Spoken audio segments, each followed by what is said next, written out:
Okay, today I'm going to do timing belt and water pump change on this Polo 1.4 16 valve 9N, model year 2003. Yes, I'm going to film it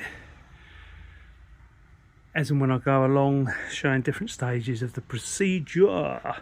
Here's the actual kit, which consists of the two belts, rollers, and there's a water pump in there and tensioners. Right, first thing you need to do obviously is get this wheel off. I've been a left-hand drive car, this is the passenger side wheel. Obviously get the wheel off, take the wheel lining out, and then that'll give you better access to the crankshaft pulley and the water pump. So I'm going to get that done and then I'll come back to you. Okay, I've got the inner wheel arch lining off.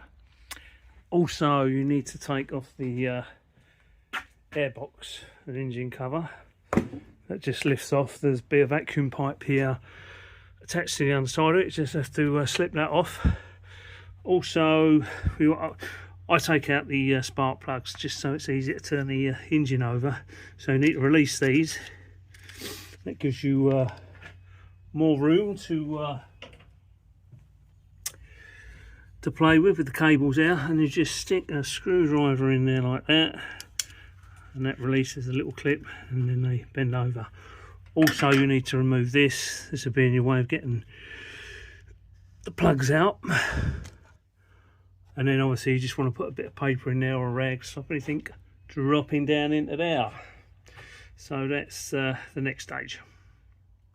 Okay, if I didn't mention at the start, I think, disconnect your earth cable from your battery.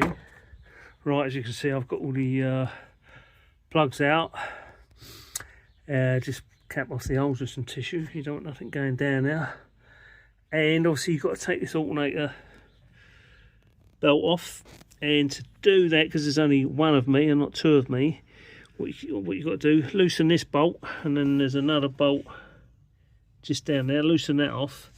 And then myself, I use this spanner to lever the alternator down, because it's spring loaded just down there. There's a big spring. And then as I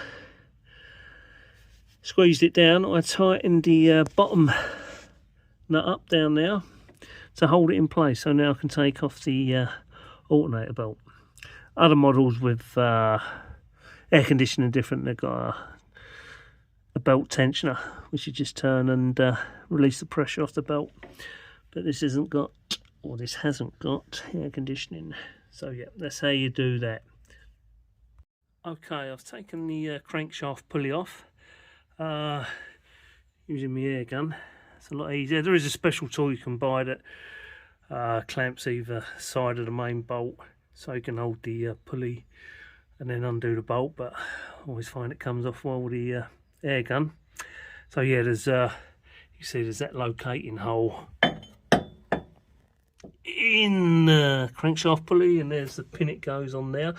Reinsert the crankshaft pulley bolt so you can turn the engine over. Also, you need to support the engine. I'm using a trolley jack and a block of wood under the sump or sump. Alternatively, you could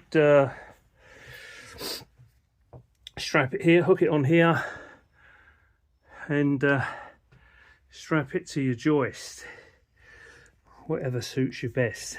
So now I can remove this engine mount, so we've got full access to the belts and the water pump. Right, happy days, here we go. Okay, here's the engine mount off and out of the way. You can see our timing belt exposed.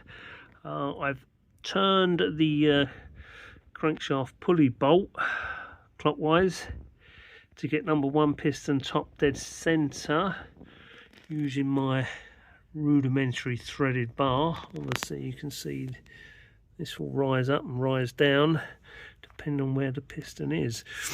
Down here there's you'll see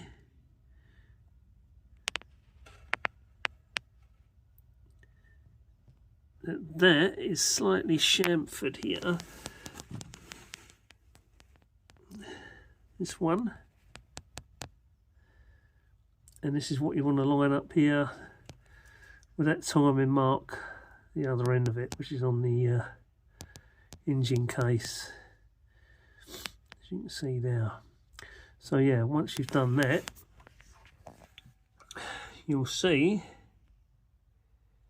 these two holes here and here will be opposite each other. So then you can put your there you go, camshaft locking tool in to hold it in place while you change the belts over. You do have to take it off to obviously get the camshaft belt off and the timing belt off, but just put it back in once you've removed it.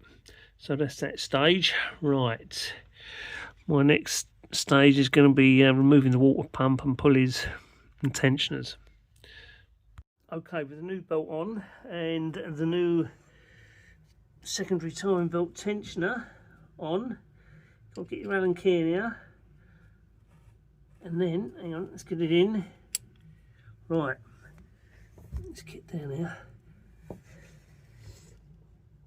You've got to turn it anti-clockwise. Hold on. Right, we're in anti-clockwise to that pointer on the right aligns with the pointer on the left.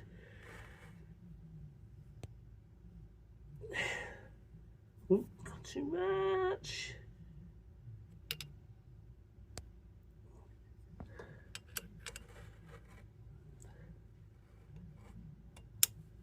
A little tweak. Right, I'm going to hold it there so it don't slacken off, and I'm going to tighten that main bolt there to 20 Newton meters. Okay, that's that aligned, and the bolt torqued down to 20 Newton meters. So next, I'm going to fit the new water pump.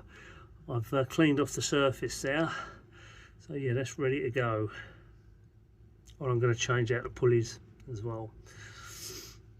That black one dead ahead.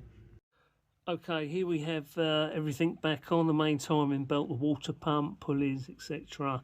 and tensioners. So for reference, we've got pulley 50 Newton meters torque, 50 Newton meters torque. On the water pump, we've got two Allen keys there, they're 20 Newton meters, and both tensioners are 20 Newton meters. So what I'll do now, I'll turn it over by hand a couple of times on the crankshaft nut and see if everything's okay and nothing makes contact. So I'll do that quickly. Okay, all is well, so it's just a case now of putting everything back together, which is obviously the reverse of taking it apart. So engine mount, obviously your coolant you're going to have to top up, so yeah, obviously, and then spark plugs back in and fire her up. Okay, all good.